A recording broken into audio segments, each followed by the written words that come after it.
Boker Tov. We are now in the 8th parak and the final section of Bava Batra, which is about death and inheritance and wills. Very interesting, the whole rabbinic category of wills, which we'll get to. I appreciate Dan Margulies filling in for me and beginning this parak, understanding hey, to give a nice introduction. This parak is very much a focus on the psukim in the Torah, but also a question about how Chazal read those psukim and sort of use their own logic in certain ways. So what would the Gemara open? The Mishnah opened with different types of relationships. Sometimes that you both inherit and bequeath. By the way, that's a word from Manchilin. Important to know the right English terms. For example, when somebody says, "Are you motzi somebody their obligation kiddush?" The word is not "do you fulfill." That's the reception. That's the person who fulfills. It's do you discharge somebody's obligation. Dispenses. I like discharges. Anyway, whatever. Anyway, okay. People who inherit and bequeath, and sometimes it only goes in one direction, and sometimes it doesn't go at all. And the Gemara now is focused initially on, that the opening line in the Mishnah is that a father both inherits and bequeaths. And the Gemara says that's a very tragic way of opening the Mishnah. For a father to inherit from his son means that his son predeceased him, God forbid, and that's a real tragedy. So why do we open that way? So the Gemara says, well, because that's a chiddush, and that's not explicit in the psukim, which is true. The psukim only mention a son, a brother, an uncle. They don't mention the case of the father. So now we have to figure out both the principle of how do you know that a father can inherit, and how do you know where he appears in the line of inheritance. Now, I want to sort of introduce something that maybe it's a little early to introduce it, maybe not. Okay, but first let's look at the psukim here. Okay. And the psukim say, thank you, Michael. The psukim say as follows: Bamidbar Chav Zayin. By the way, we only have this parsha in the Torah thanks to Benot Tzlafchad. So here's an entire parak that is due to the self-advocacy of the women of Benot Tzlafchad. Not only does that lead to them saying that that daughters can inherit, but also for the Torah to explicate what the laws of inheritance are. Okay, so here's what it says in Parak Chav Zayin, pasuk Vav. Vayom Hashem Moshe le'mor kain Benot Tzlafchad dovrot. So I want to say something which we're going to get to later today, but I'm going to jump the gun and say it right now, that the word avarta, you shall transfer, as opposed to nitatem, you shall give the inheritance. Rabbi is going to make a drasha, which I think is pshat in the psukim, that he says the reason it uses the word to transfer in the context of daughters is because the inheritance will eventually leave the tribe. That normally things obviously pass from father to son or to male relative, and a male relative in a patriarchy is a member of the same tribe. Okay, but if you give it to a daughter and the daughter marries a member of a different tribe, as we know became the issue, later in Bamidbar, that they said, hey, they're going to marry other men and the inheritance will leave the tribe and so on. So then when they die, their husbands or their male children who will be members of the other tribe will inherit from them. So therefore, when the inheritance, the land is given to the daughters, it is eventually going to be passed away from the tribe. And you could have like the tribe of, Dan here that has a little pocket here of Shimon and a little pocket here of Yehuda and a little pocket here of Yissaschar, all because, the daughters inherited and then married others. So that's why when it speaks about daughters twice, the Torah uses the word v'avarta. Okay, 1 minute. So it says v'avarta es nachalas avihem lahem. He dies and there's no son. Again, you transfer it over to the daughter. Okay, so it obviously implies here's a man, he dies. Okay, the number one is the sons. Okay, if there's no sons, daughters do not inherit when there is sons. Then number two is daughters. And there it says v'havartem. Okay. V'im ein lo bat unitatem. Now it doesn't say v'havartem. When it's talking about going to men, it says and you shall give it. Unitatem et nachlato la'achiv. So if there's no sons and no daughters, number three is brothers. Okay. You're going according to the pshat right now. Yeah. Okay, le'achiv. V'im ein lo achim, unitatem achato le'achei aviv. Okay, so here's his father. Okay, and here's his father's brother. His uncle. Brother, well, father's brother, right? Yeah. Paternal. Yeah. Everything is relationships through the father because we're all in a patriarchy. Okay. Yeah, it's So number 4 is this is in the psukim to his uncle. Okay. Then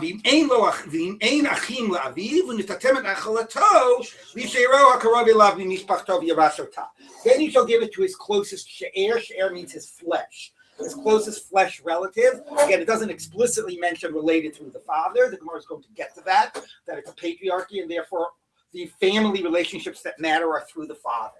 Okay, so what you do not have here is the case of this guy. Does the father ever inherit, and when does he inherit? And that's what we're going to be figuring out with us. Number one, how do you know the father inherits? So the Gemara says we know the father inherits because it says Lish Ero, She'ero Zo, is Aviv.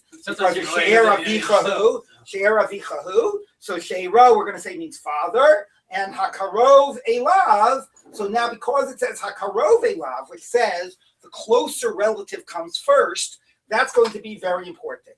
Because Chazal are going to say, although that pasuk appears at the end, and it seems that this order is quite clear, because it says that the basic rule is that the closer the relationship, the earlier on you come in the line of inheritance, that is going to give us license, and that's what's going to be a lot of what today's stuff is, to determine who is really closer related, and maybe it's not the way it sounds in the psukim. So first of all, if we were to just ask, clearly the father should come before whom? In this order, 1, 2, 3, 4. If we had to insert the father, right? Clearly the father should come before the uncles, because the father's brother is more distant to the guy who died than the father, right? So if we're going to insert the father with the principle of the closer the relationship, the earlier you are in inheritance, there's no question we would put the father as 4 and the father's brother at 5. But the Gemara is not satisfied with that. And the Gemara is going to say that the father is even a closer relationship, and it's going to insert him not just before the father's brother, but it's going to insert him here, before the brother. First you go to children, and if no children, then father, and if no father, then you go to brother.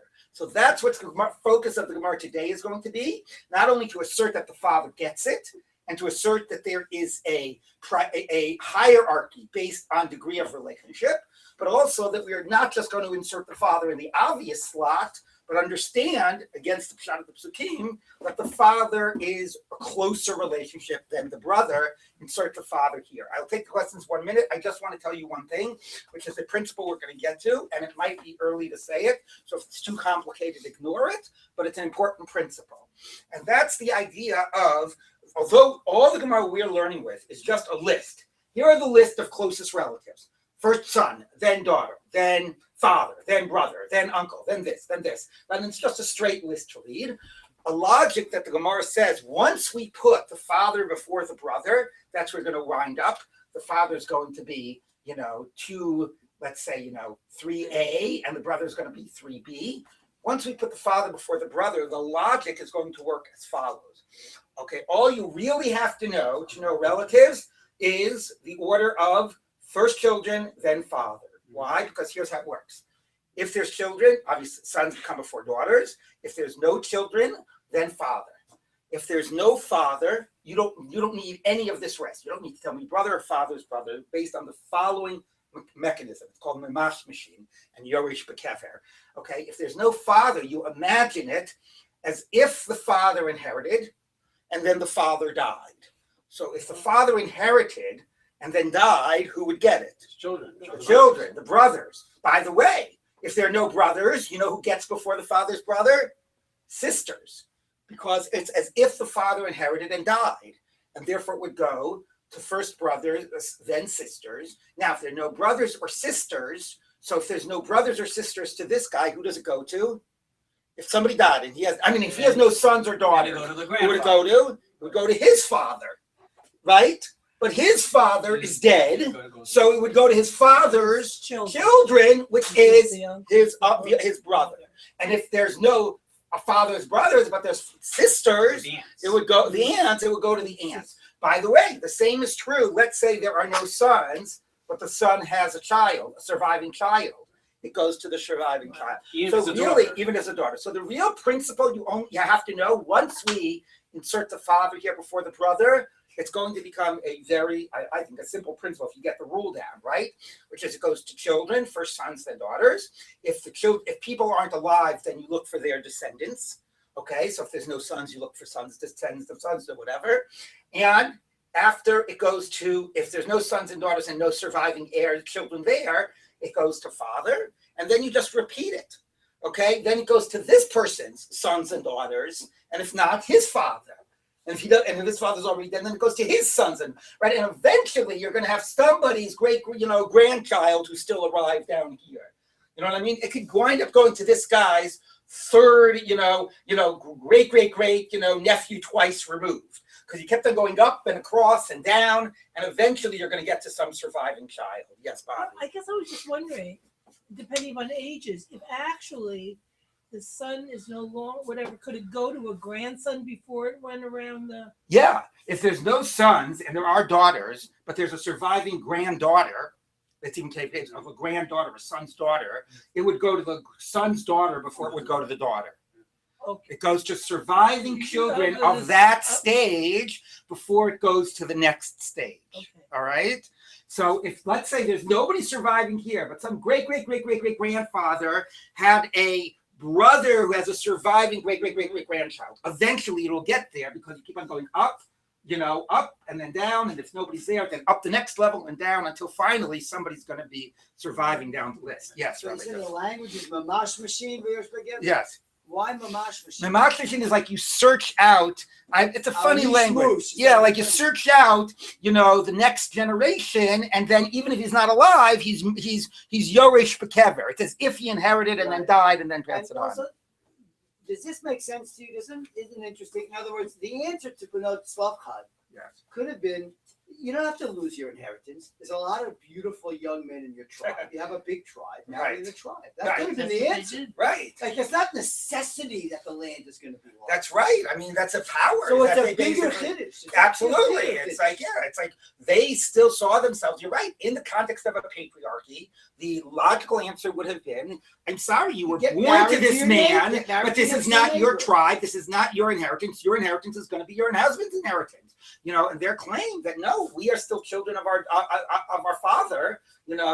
Yes, patriarchy, no patriarchy. We deserve a portion in the land, right? That was definitely their chiddush. I mean, the chiddush that the Torah responded to that. Absolutely, yes. In other words, when you said about Havarta and transferring to tribe, but they married within their tribe. Yes, so then that's what I said. That was the pushback. The pushback was their uncles came and said, hey, this is going to leave the tribe. So then they modified it. Fine, only marry members of in your own tribe. But then Chazal saying, this was Chazal's chiddush, that restriction was only limited to that period of time, which is a very good thing because, could you imagine that restriction on marriage? That somebody actually would be in there, like, let's say nowadays, right? I mean, if somebody was a Bat Levi, right, or whatever, whatever, how many tribes do we have? If you were told you can't marry a member, except it has to be, of this, actually, no, that would work. You could only marry a member of the same tribe. It actually wouldn't be a problem nowadays. But anyway, Chazal said that restriction did not apply beyond the time of that generation. Okay, very quick. Did you have your question yet? Fine, go ahead. Okay, and then we're moving on. No, so what we're saying is, I just wanted to point out, it's Yes. interesting because we have other cases of we have Shooter Zani, like Right. they say, who this guy would have wanted to give it to? Who is he closer? We have Right. this and other. People don't do that at all. Right. I mean, it could be someone he's could be a brother he's never even known Right. about. Well, that's you know. she'ero. Right, I know. That's what I'm saying. Defined by Principle, blood, not yeah. defined by relationship, Exactly. by Emotions. sentimental Yeah. and emotion. Yeah. Yes. No, you haven't asked a question, Linzer. The, You still have. the she'erot. So on the she'erak suta unatat, there's a commentary that it's family. Yeah, she'era, the Ramban discusses. He says she'er means flesh. So she'ira ksuta ve'onata, the Ramban says that. So if we read that she'ira means sustenance, it's because it provides flesh to the body, food. But the Ramban says that she'ir actually means the man's flesh is his wife, and or the woman's flesh is her husband. And the Ramban says it actually is referring to marital intercourse, to marital relations. That also comes back in the on the top. But Right. does anyone look at it as family? That he's supposed to, because like this. Yeah, I don't think not that I know of. Not You know, that- okay, it's more the okay. literal flesh. But okay, and we're going to also get to that issue of wife as flesh later. So let's continue in the Gemara. Where did Dan leave off? That was just up intro. Somebody's got to tell me where we left off yesterday. At 109. Where, anybody? Yeah, okay. Ema Second line, Ema Shero. 109. We'll just pick up where you think is a good place. Okay, fine. Okay, so The staff was up. right. That's fine. Okay, fine. So what the Gemara basically said was, so I'll just say, so what the Gemara said is, so we know the father. Now, the Gemara says, where do you sort of insert the father? And what becomes fascinating about the Gemara, which I won't reread inside, is once we're saying we follow this principle of Hakarove Lav, then the Gemara says, well, then it's all up for grabs. Then we don't have to read the Psukim literally. We should decide who is a closer relative. And the Gemara actually suggested at the end of yesterday that if we're following the principle of Hakarove Lav, let's say the brother gets before the son, because maybe a brother is a closer relative because he does Yibum than a son. So the Gemara rejects that. It says, no, the only reason the brother does Yibum is because there is no son or daughter. Obviously, so son or daughter is obviously a closer relative to a person than a brother. And a son also stands in his father's stead for other halachot, for liyud, of a case of a female slave, or for cases of redeeming a sanctified field. But the point is, once we say Hakarove Lav, and we're going to use it to insert father here, the Gemara is saying now everything is up for grabs. We're going to figure out the order. We're willing to violate the simple sense of the psukim. So we're even going to suggest that a brother comes before sons, and it rejected that. So now we're going to continue. So the Gemara says, Ha'ema, so by the little aleph on the top of Kuf Tet Amud Aleph, Ema she'ero ze'av. So, okay, fine. You said that she'er means the father, but now let's figure out where to put him. So once we are deciding where to put father based on closeness, so let's put father between son and daughter, right? Well, we could be biased towards the male patriarchy. All right. So if father-son is a tight relationship, so maybe if it doesn't work down, it should work up before it goes to daughter. Okay. Once we're not going to be constrained by the psukim. So Yocho Yaktim Leben, maybe the father should even come before the son. Karov Kodem. No, Karov Kodem. So therefore, no. There's no question that a son is a closer relative than a father, right? The whole idea that a son, takes the place of the father once he deceases and so on. So there's no question a son would come before, a man's son would inherit him before his father. The question is, though, maybe a father comes before a daughter. How do you know that once it's all up for grabs, a daughter comes sooner? No, kivan de linyan yibum beinu baskia dadi ninu linyan nachala nami beinu baskia dadi ninu. No, once we know that when a person dies, that there's no mitzvah of yibum. It's not explicit in the psukim. The psukim say each what is it? Kieshu yachim yachtav each vachiv umeisachad mehem uvein einro. He doesn't have a son. Again, this is a really big chiddush of Chazal. Because again, in the context of the patriarchy, if you leave behind no son, you leave behind nobody to carry on your name, to be part of that tribe, right? To be part of the patriarchal household. And you could say that there's still a mitzvah of yibum because the person left behind no son. Okay, but Chazal say, no, even if he left behind a daughter, that is still considered that he left behind progeny, and therefore there's no mitzvah of yibum. So number one, we should appreciate that it's not pshat of the psukim. Okay, but number two is, so the Gemara says, once we have said that both a son or a daughter exempts from a mitzvah of yibum, so that means that they are considered a continuation of the person, even a daughter. Again, I want you to appreciate the chiddush of this in the context of a patriarchy, that we're saying that these are considered the daughter is considered more of a direct continuation of the person, even though she's going to marry a man possibly from another tribe, part of another household, the whole thing, and is considered closer to this man than the father. Okay, so that is a very significant chiddush, and we should not minimize it, because we're not just talking about biological closeness, right? We're talking about sort of like recognized, family as defined as how the family is structured, right? I mean, for example, think about a sister through the mother. That's biologically closer than a lot of these, but a sister through the mother or a brother through the mother, right, is completely irrelevant for laws of inheritance. So it is not just a question of biological closeness; it's a question of how we define family structure. So the idea that a father would come before a daughter, ignoring the psukim, is very logical, and the Gemara actually says no. Once we have put a daughter here in the line of inheritance, she's actually considered more close from the family structure, more of a continuation of this man than his father is. Yes, Mike. So yeah, and I forget where this comes from, but we have other lines. Ein shero el ishto. We're not introducing a wife over We're there. gonna- Ishto kegufo. Okay, we're gonna. So fine, we'll get to wife. Okay, fine. So all right. So the Gemara says, okay. So Talmud Loma. So okay. Okay. So again, just to repeat, to appreciate that the fact that a daughter exempts the brother from yibum and is considered that the man is still surviving through his children, even his female children who are not the tribe, not part of the household, and so on, and that's also considered prior in his continuation than his own father. That is a very significant statement. Okay, so we cannot insert the father before son. Obviously, that's taken for granted. The son is a continuation of the person. We can't insert him before daughter. That's because they are, for Yibum purposes, they're considered that he still is surviving. He's still a continuation. So we're going to insert him, though, before brother. And then the question is, how do you know? Maybe he goes here. Maybe he goes where he naturally should go. Maybe he doesn't get inserted here. If there's no Yibum, if there's a daughter, then how does the brother's name get carried? That's my point. It doesn't really. I mean, in terms, and that's why it's a tremendous chiddush that the rabbis read it.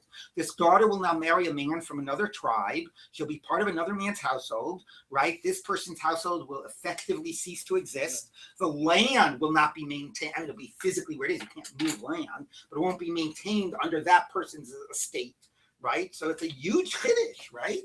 And that's, yeah.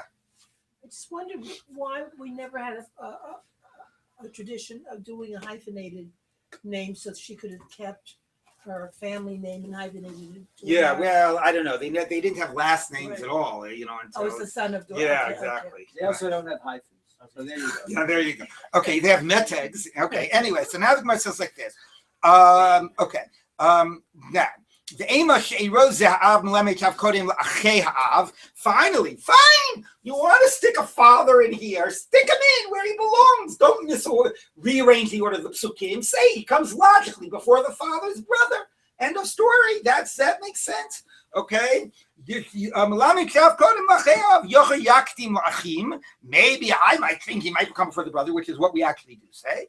Talmud Lomar hakarov. Karov kodein. No, a brother is closer to a father. So and it makes sense that a brother is closer to a father. A brother does yibum. A brother is seen as the next, generation to go ahead. Horizontally. Now, by the way, interesting to note about this in terms of what do you call it? In terms of Yehuda and Tamar, right there. What was happening was that the first son died. Yehuda said to the brother, "Go do yibum, whatever." The next one died. Shelah wasn't given over. Tamar goes ahead and basically seduces Yehuda. So who wound up doing yibum?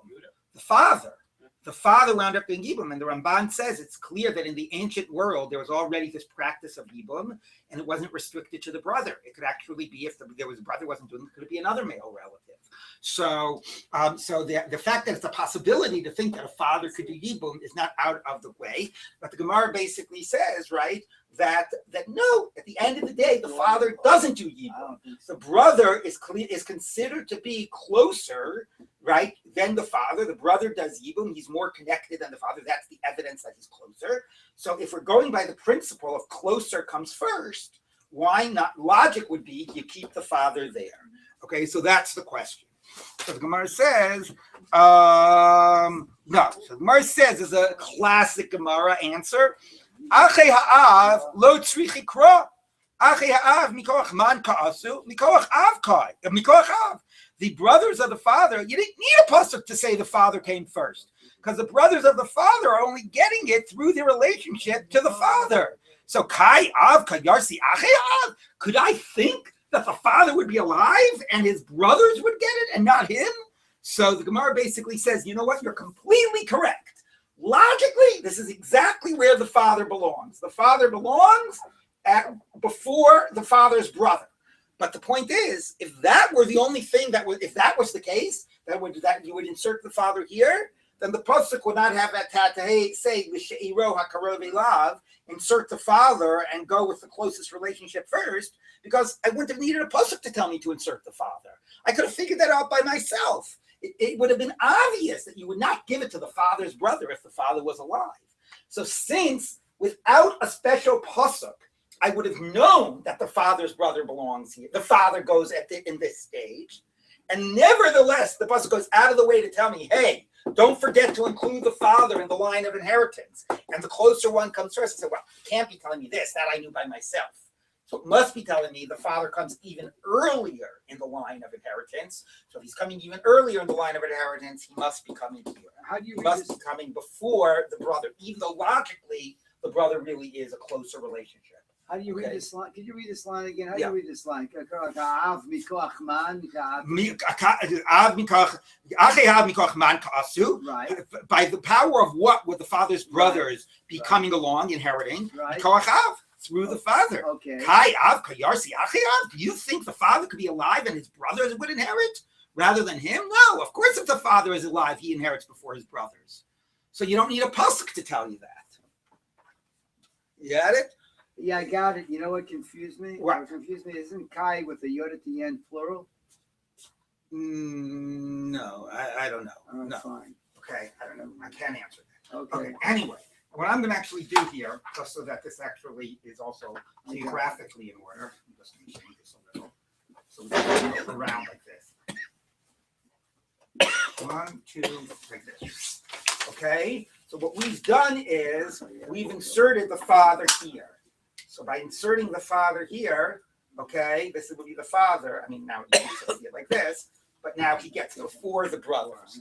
Okay, so insert the father and he gets before the brothers. Because to put the father, make it all nice and so it doesn't ride, okay?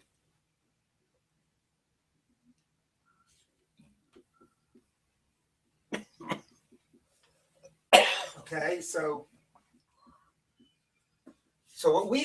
logically, of course, you would have said son, daughter, then brother, then father's brother. But then you wouldn't have needed a pasuk. You would have known that father came before father's brother. So therefore, since there's a pasuk to tell you insert the father, we're going to insert the father right over here, and the father is going to come before, and the father is going to come before the brothers. Okay, even though logically the brothers are a closer relationship. All right, everybody get what we're doing? All right, let's move on. So the Gemara says like this. Okay, the high Tana Maisi Lo Mehacha. That's where this Tana learns it from. She'ero inserts father, and therefore he has to be inserted in some place I wouldn't have imagined him to be inserted. So he would have obviously have gone there. Since it's inserting him, I'm going to insert him before brothers. Okay, that's from that pasuk. But the following Tana learns it from a different pasuk, that the father inherits, and he inherits before the brothers.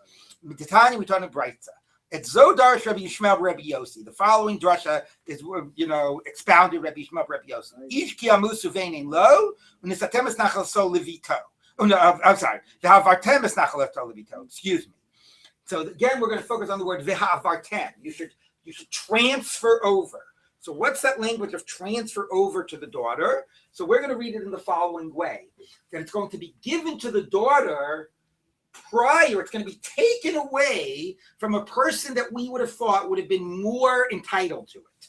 And we're going to transfer it, take it away from the person who logically would have been next in the line of inheritance, and rather give it to the daughter. So who would we have thought would have logically been next after the sons? And the Torah is saying, don't give it to that logically next person. Take it away from them, because that's actually what the Torah was doing. It had a line of inheritance. And it said, don't give it to the next person after the sons who would have gotten otherwise. Take it away from that person and give it to the daughters. So who is that person that would have, grandsons would get. Okay, so who is that person? So again, what we would say is it would have been brothers. Don't give it to the brothers, give it to the daughters. Daughters come before brothers. But we're going to insert the idea of father here. And we're going to say, without the psuki, I would have said sons and then father. But the Torah is saying, don't give it to the father, give it to the daughters. But implicitly, by reading the psukim that way, we're sort of reading our assumptions into the psukim and then reading them back. Okay, by reading the psukim that way, don't give it to the father, give it to the daughters first. We're saying, so the father comes next after the sons and daughters. So let's read it. Is this the pasuk Iski Yamut? Yes, Uveini lo v'avartemis nachalaso levito. Okay, so b'makom bas, when there's a daughter, atamavir nachla mina av. You take it away from the father and you give it to the daughter. But if there's brothers don't come before the father. Now, there's nothing in the pasuk that says this. We are completely reading our assumptions into the pasuk, okay? And we are saying that take it away from when there's no sons, take it away from the rightful person, whatever, the person who otherwise would have been entitled, and give it to the daughters. Means take it away from the father and give it to the daughters. But if there is a father, you won't take it away from the brothers and give it to the father. Okay, if you're going to tell me the psukim, again, there's nothing in the psukim that says that the father is here, right? It's just we're reading that into the psukim. So the Gemara says 1 minute. So the Gemara sort of asks that question. The aim I could read the psukim otherwise. When there's a daughter, you meaning the father maybe doesn't go here. Okay. When there's a daughter, the next person would have been the brothers. When there's a daughter, you take it away from the brothers and you give it to the daughter. Maybe the father doesn't intervene. Okay, the iyatamavir nachla mina av afil b'makom bas. But maybe now, of course, then where would you put the father? So you could have said when there's no sons and daughters, take it away from the brother. But the father, you could have put him up here. But the Gemara is saying, if I want to, if I'm reading the psukim how I want to, I could read the father even earlier. I could say that maybe the father, what is it? But I could say that the father would come before the daughter, right? You don't know here. There's nowhere it says the father. You're reading it into the psukim. So why do you read into the psukim? Take it away from the father and give to the daughters, and putting the father here. Maybe the psukim should be read, take it away from the brothers and give to the daughters, and put the father here. Put the father even before the daughters. How do you know not to do that? So the Gemara says, maybe if there's a father, the father gets it and not the daughters. Now you're reading the father in, read it in wherever you want to read it in. No. Then the pasuk should not say that you transfer it away. Now, what does that mean? What is the word vavartem sort of telling you that you can't read it that way? So it's not exactly clear what that response is. I want to just remind myself how Tosfos explains that. I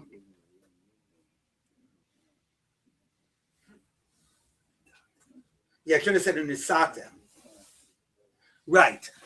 So, because if the father was coming before the daughter, if the order was sons and then father and then daughter, then you would not, the daughter wouldn't have been taking it away from somebody that was like more entitled, since the next person after the sons would have been a male. Okay, again, we're going again with the assumptions of patriarchy. That's why the note tzlafta is such a chiddush.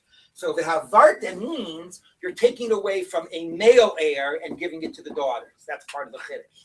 If the point was after the sons, you're giving it to a father. So if the next person in line is a male heir, then you wouldn't be emphasizing that the daughters are taking it away, intervening and taking it away from the next male heir, because it would have been sons and then fathers and then daughter. But if it's sons and then daughters, that the next person after the sons is a daughter, and they're getting next rather than a male heir, once there's no sons, then that's the pasuk of Avartem. That's the chiddush, that you're sort of violating those basic rules of the patriarchy, and you're taking away from the male heir. Okay, but the bottom line is here, it's a complicated drasha. It's really not clear in the psukim, but what the Gemara is basically saying is, one way or another, we are saying that we are going to assume that the psukim are telling me that the father comes before the brothers. Okay, so maybe so it's going to be 1A and 1B, and then the father is going to be number 2.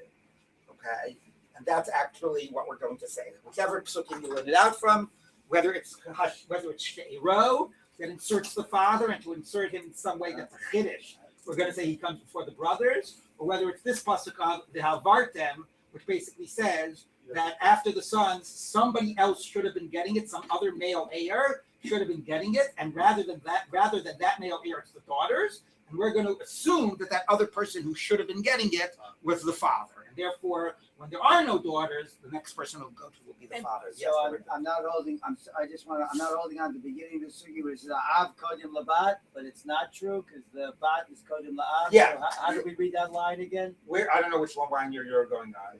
It's melamed she'av kodim labat. Yachol yakim leven talmud lomar hakarov. That was a Havamina. Oh, fine. Okay. Yeah. Okay. All right. Yes. So we're just assuming, I probably covered this when I wasn't here, that the wife doesn't inherit because she could marry out of the tribe. We haven't gotten yet to the wife. We will get to the wife. Okay. But yes, meaning there's no provision for the wife. The only provision is for daughters. Once you've included daughters here, I want to point this out. This is very important. That has a huge ripple effect. That means if there are no sons, but the son has a son, or the son has a daughter, the daughter will also inherit, right? The granddaughter will inherit. If there's no brothers, but the brother has a son, then that son will inherit. If the brother has no sons, but the brother has a daughter, that daughter. So including daughters, although they're after sons, okay, but including daughters actually, then has an application to the entire chart. All right, but we never included wives. The only female that can inherit is through father, but through a wife, a lateral type of like a non-blood relationship, cannot inherit. Okay, we haven't yet said that, but it's not in the Psukim, and we're going, okay. So let's take a look. So the Gemara says like this. So now we've got father where we want him in the chart. So the Gemara says, Ulaman dinafik leimi bihavarten. If you're learning the father from the pasuk of to transfer it away and give it to the daughter, right? That's the second drasha. Hi she'era ma'avilei. What does he do with the pasuk she'era, which the first drasha used to put the father in the chart? Right. So the Gemara says no. Like we taught in the Brisa. And here you go, Bobby and Michael, who's not here anymore. She'ero zo ishto. She'ero means his wife. Now, if you said unisatem es nachal so lishe'ero into his wife, Hakarov Elav, then what would it mean? That who inherits who? If the word is give it to his she'ero, and we said she'ero means ishto, then you would have said when a man dies, give it to his wife. Okay, but we're going to say no. What it means is he inherits his wife. He doesn't bequeath to his wife, and not give it to his she'ero, but give what is his she'ero low. Okay? We are going to read it, unisatem lishe'ero, as unisatem she'ero lo. Give what is his wife's to him. Something like that. So we are putting wife in that pasuk, but we are putting wife in the pasuk to say that he inherits from his wife. Now, by the way, I want to say something about this. Okay, is the inheritance does the fact that a man inherits his wife, the biblical or rabbinic, is a debate of the Rishonim. Rambam holds that it's only rabbinic. This drush is an asmachta. A man really does not inherit his wife because you need a blood relationship to inherit. This is very related to this week's parsha. This week's parsha talks about to whom a kohen can become tameh, and the pasuk says to who can a kohen become tameh. It says ki'im l'she'ero hakarov elav. Notice the same pasuk. She'ero hakarov elav. Ki'im l'she'ero hakarov elav. Who's she'ero hakarov elav? Li'imo ulaviv, v'livno, ulachoto, ulaachiv. Right? Ulachiv. Ulachoto b'sulah hakrova elav, ulachaso ha'b'sulah. Right? La yitama. Okay? Okay, so who's not in that pasuk? It doesn't say bito. Yes. Limo laviv livino v'lito. Thank you. Ulivito. Yeah. That. Now you got. What does that mean? Okay, that's not Freudian there. That's something. Yeah, I left it out like Benot Sluff. Limo laviv livino v'lito lachiv lachato livino v'lito. Oh, I put in lachato. I should put in ulivito ulachiv. Okay. Ishto is not there. It's not a blood okay. relative. So what Chazal say is who's she'ero hakarov elav. Who is his flesh that is closest to him? That's his wife. And they read wife into the pasuk with the word she'ero. But I want to tell you, Pshat of the Psukim might be saying the exact opposite. Because what does the next pasuk say? Lo yitama ba'al be'amav laheichalo. What does that mean? What's Baal be'amav? The pshat of that pasuk might be saying a husband should not become tamei to his wife. That will defile him. He can only become tamei to his blood relatives. What? You'll see Rashi. Okay, but the rabbis read in She'ero HaKarev Elav is his wife, but Rambam says that's a Durabanan.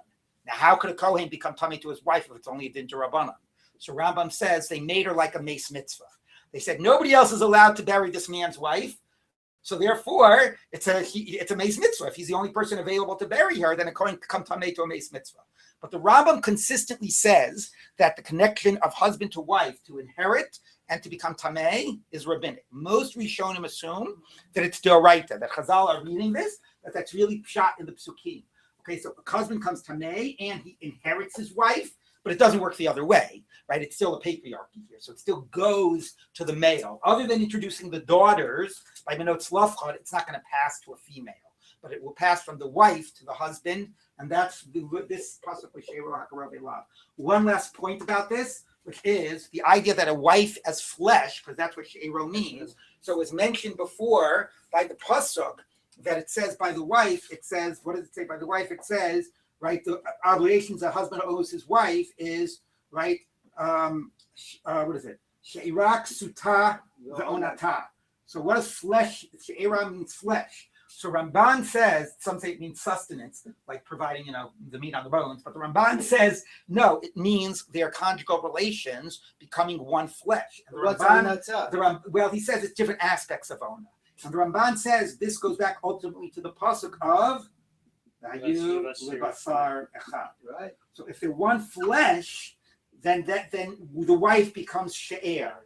And if she becomes she'er, that allows Chazal to read it into that it's the closest flesh, right? So that's a very powerful idea, that there's no biological relationship, right, between husband and wife, no actual blood relationship. But when it's Vayula Basar Echad, we are now reading in that his flesh that is close to him is his wife. Yes, and maybe even closest to him. He's Basar Echad with his wife. He's not Basar Echad with his father or his mother or his son or his daughter. Right, so it's a very powerful read of Chazal to read wife into the Kohen and into the inheritance. I do. It does resonate with me also that there's a parallelism between death, tuma, and nachala. Right. For the continuity and continuation, and it's a bloodline. Right. What bothers me is the halacha in avelut should be that if a child, God forbid, predeceases the parent should also be in avelus for a year. Okay, so the year issue is not because of the depth of avelus. The year for a parent is because of kibbud avayim.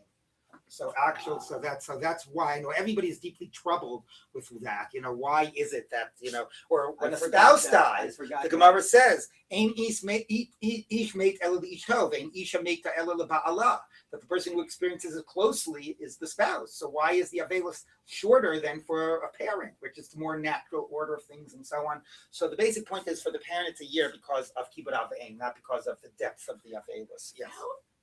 How is the wife protected once the husband dies? That's what the ksuva is about.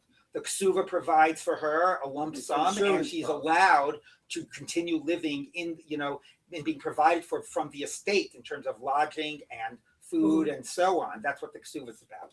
Is exactly that. Yes. This phrase "become one flesh" is it related to the idea that Hashem originally created? Yeah, well, that's where it comes from. That they started as one flesh and then they were separated. Right. So then they come back together. That's exactly the context of that puzzle. Like Okay, so now let's continue. Okay. So if She'ero is coming to tell you, Father, hi, v'havartem my avidle. What do you do with the v'havartem? Okay, right? The transfer. We used havartem to say, to put the father in here. But if you learn father, what elsewhere? What do you do with havartem? So this is what I told you earlier. So like we told in Brisa, Rabbi Omer. The kula nemer behen nisina, by all the other relatives, it says you shall give the inheritance. V'cha nemer behen ha'avara, you shall pass it over or transfer it. Maybe is a better word. You shall transfer it to the daughter. She'ein lecha shema'am v'irnachol mishevet l'shevet elabat. Because when you go to the daughter, that will transfer it away to a different tribe. Holu b'na u'ba'ala yorshinota, because her husband and her son will inherit from her. Okay, her son because the son inherits, and her husband. So, Rashbam points out that this is also a way you could learn in that a husband inherits his wife. Since it says, and actually I think this could be a shot of the psukim, and it's clear from the fact that the uncles come and complain. The uncles come and complain and they say, these benot slavcha, they'll marry other men and the inheritance will go to a different tribe. Well, what's implicit in those psukim? That when you marry a man, a woman marries a man and she dies, her husband inherits her, right? That's clear from that's the complaint of the uncles, right? So that's what Rabbi is saying. If it says you transfer to a daughter, the word transfer means once you're giving it to a daughter, it could leave the tribe. How does it leave the tribe? It leaves the tribe because if a woman dies, either her son, who now is from a different tribe, because her husband's a different tribe, so it either goes to her son, or her husband inherits her. So implicit in the word v'avartem is the idea that it goes to another tribe, and implicit in that is that a son and husband inherits from a woman. Okay, and that's that aspect of it. Okay, so now the Gemara says like this: Umimai deshera za'av. Now going back to the drasha that she'ero inserts the father. How do you know that refers to the father? Deceive she'era avicha he. Who? He, right? She'era avicha. What is it? He, I think. It's still, what is it? Eishes avicha, she'era avicha he. Okay, who? He. She'era avicha he.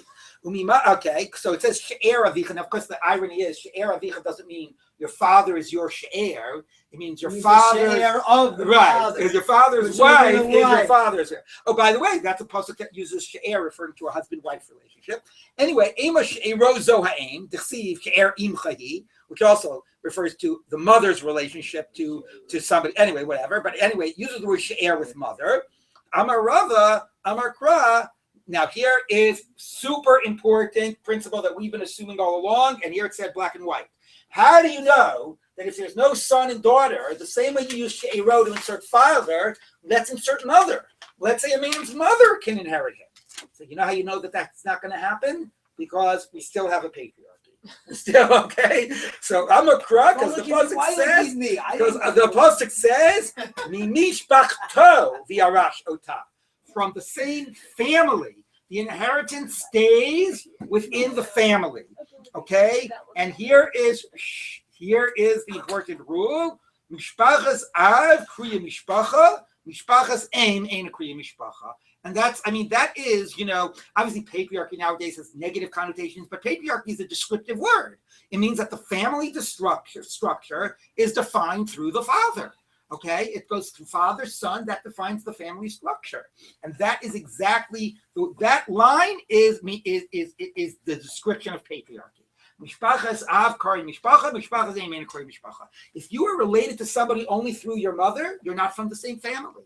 We have a shared mother and different fathers. I'm from Reuven's family, and you're from Shimon's family. The fact that we have a shared mother is a biologically interesting. Biologically, we're half siblings or whatever, but we are not from the same family. Families are defined by the men, not by the women. That is the definition of patriarchy. Yes. Make some statement about the discrepancy between this fact of patriarchy and status being coming through the mother and not through the father. Yeah, that's always the question. The Jewish status comes through the mother, which is interesting that status. Right. Yes, that's worth noting. I don't have anything profound to say about that, but yes, that Jewishness passes through the mother is definitely a big chiddush given that idea that tribal and family identity is defined by the father. How does that prove that it's the share? It doesn't. It's just because it's juxtaposed. Okay. It's a very bizarre how it's using that pasuk. Okay, so the Gemara says now, how do you know that the family is only defined through the father? Okay, through their families, their father's household. That definitely is pshat of the psukim. Okay. So it says, by the way, so people who add mother's names sometimes to like Suva and other things, which I do, like, Reuven ben, Shimon v'Rachel. So I know there's some people who want to be like really progressive and even reverse the order. Reuven ben Rachel v'Shimon. But that I don't think you can do because fundamentally, it still fundamentally is a patriarchy. That's the tradition. That's what it is. So the basic identity is still father, son, or daughter, father. What a son, father, or daughter, father. So that still remains the basic structure. Mishpachas av kriya mishpacha. Yeah. Why do we use mother for? Lisha Be'era. Yeah. So the reason given is that that's to be like Orer Rachamim, from God, to talk about Mother compassion, Gave motherly birth to love, it. and so on. Right, gave birth. Right, so it would be right. Okay. Now. Mishpachas ain't a Korean mishpacha. You mean to tell me we would never identify somebody through the household of the mother, the family of the mother? Again, not that he's not biologically related, but what family are you a part of? Right? You're telling me that that's not the mother? The Haksiv, Vahinami Beis Lechem. This is the story of Pesel Micha. Micha basically took all of this silver and he fashioned it into an idol, and then he got this and he made and he whatever. It sounded like it sounds almost like he was not worshiping another god, but using this idol as a way of worshiping God. And he had he used these things. Anyway, he had this person who was a Levi, the story says, who came to be his Kohen, his priest for this idol, for this house of worship. And then the story continues. So here's the story about this Levi that came to be part of this house of worship, or that he persuaded to join his temple. Okay, so it says, "Vahinami Beis Lechem." There was a youth from Beis Lechem, Yehuda, which is in Judea, Mishpachas Yehuda, from the family of Yehuda, who Levi, and he was a Levi. So what is he? A Levi or a Yehuda? So who Garsham, and he was living there. So Hagufa Kasha. Who Levi? You said he's a Levi. Mami Levi also. You see, he's descended from Levi. Mishpachas Yehuda. Then it says from the family of Yehuda. Mami Yehuda. He comes from Yehuda. Elalav Davur mi Levi v'imei mi Yehuda. It must be his father's a Levi, because still his identity is still Levi, right? There's no question that the father's household is the primary one. But even though you say fundamentally he's a Levi, you still say he comes from the family of Yehuda. You can still recognize the mother's family as a type of a grouping. It's not completely invisible. Okay, so Davur mi Levi v'imei mi Yehuda v'kamim mishpachas Yehuda. So even though again his primary tribal identity is clearly father, you still see that he's part of his mother's family. That's not invisible. That's still a type of a family grouping. Amar Rava bar Rav Chanan lo Gaver de Shmei Levi. No, his name was Levi. Okay, who Levi? That was his name. It could have said who Reuven. So the Gemara says, so not the pshat. The Gemara says, if his name just happened to be Levi, Micha was very happy when he was able to persuade him to be a priest. And Micha says, Ata yadati, now I know, ki yetiv Hashem li, God will do good for me. Ki haya li alevi l'kohen. I was able to get a Levi to be my priest in this temple. He was a temple to God with an idol, but it was a temple to God. So the Gemara says, so just because his name was Levi, if he was a Levite, you understand why he was happy. Right, exactly. That's what the Gemara said. So He was happy. Yes, Rami gave Gavin Ishmael Levi. Yes, somebody whose name was Levi happens to be my priest. That's also a good siman. Okay, how Levi? Anyway, okay. So obviously it's not pshat. Pshat is that he was a Levite. So Gemara says, Levi Shema. 1 minute. You can't tell me his name was Levi. Hello, Yehonasan Shema. His name was Yehonasan. Because then it says by the end of the story is that then the Danites came and they basically stole the meat, stole the pesel, and they stole the priest. They persuaded the priest to come with them, and they conquered some land, and then they set up a whole temple of this in Dan with this guy and his descendants as priests. So the end of that pasuk is Yonasan ben Gershon ben Menashe. Yonasan ben Gershon ben Menashe. Hu banav hayu kohanim l'shevet hadani. They were the priests in this temple for the shevet of Dan. So it sounds like his name was Yehonasan ben Gershon ben Menashe. Okay, so you can't say his name was Levi. So Amr Lei, so he said back, according to you, V'chi ben Menashehu. His name, he wasn't really a son of Menashe, V'lo ben Moshehu, because it plays it's Gershom ben Menashe. We know that Moshe had a son Gershom. So the Gemara actually says the nun is actually in a way extra. It really is Gershom ben Moshe. Maybe it wanted to hide the fact that here this priest to this idol, it was an idol to God, but still priest to an idol was Moshe's grandson. So it was hiding it. So it said, so he was really Moshe's grandson. So why does it call him Yonasan ben Gershon ben Menashe? Ella mitosh masa Menashe, which is a little what's it called, anachronistic, because Menashe wasn't for many generations, but because he acted like the Menashe, this later king who was such an idolater, Menashe, it made it as if Menashe was his grandfather. Okay, now how's that relevant for us? Bottom line is his name wasn't Levi. He clearly was a Levite. So you see though, and it still calls him from the family of Yehuda. So I'm Rabbi Yochanan Mishum Shimon Yochai. I'm sorry. Hachanami Mitosh Asa Mas Menashe the Asimi Yehuda to all cause of Yehuda. But Menashe also was from Yehuda. So when it says he was from the family of Yehuda, we don't mean that you can attribute somebody's family based on their mother. It means he was, he was like those Judeans that are idolaters. Of course, it's completely anachronistic because Menashe was many, many generations later. Okay, but the way we're getting out of it is we have to concede that he was truly a Levite because his name was Yehonasan. Okay, but so it's a Levite. He's called from the family of Yehuda. Doesn't literally mean the family of Yehuda. It means he was like one of those Yehudites who many, many generations later will be idolaters. He too was an idolater. So it's a pretty weak way of getting out of it. Pshat of the Psukim is definitely there is still a family can be recognized through the mother, but the Gemara is rejecting that. The only recognized family grouping is through the father. Right, so independent of the hermeneutics, the content of it is this midrash is suggesting that Moshe Rabbeinu's grandson was an idolater. Yes.